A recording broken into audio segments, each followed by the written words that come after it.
ma olen siin Mariaga. Tere. Ja miks just Maria? Sellepärast, et me tahame täna rääkida saabuvast sündmusest, emadepäevast.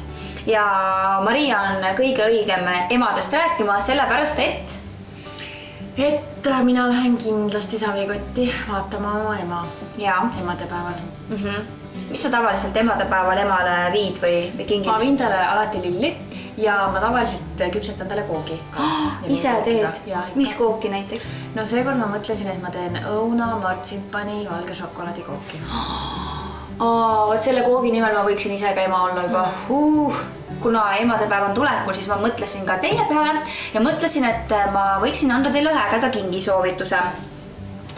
Ja tada! Siin on mul üks kotike ja kas sa arvad, mis siin kotikeses võib olla? Piiluda ei tohi? No spa Merineid. Spa, ma arvan, et seal on mingid spa asjad. Jah, põhimõtteliselt on õige.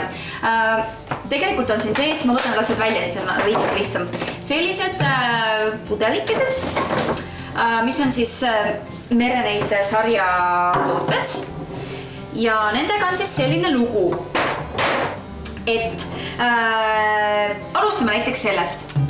Tähendab, see sari on selles mõttes looduslik, ta ei ole küll nagu selles öko, et ta ei ole kodus potis keedetud, aga ta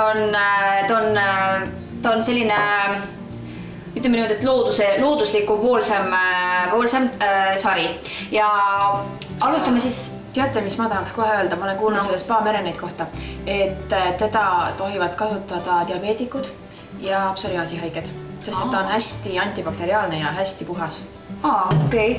See on küll hea. Ja Maria, aitäh, et sa tulid külla.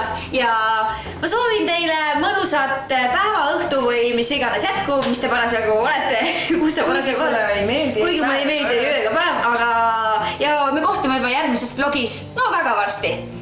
Tšau!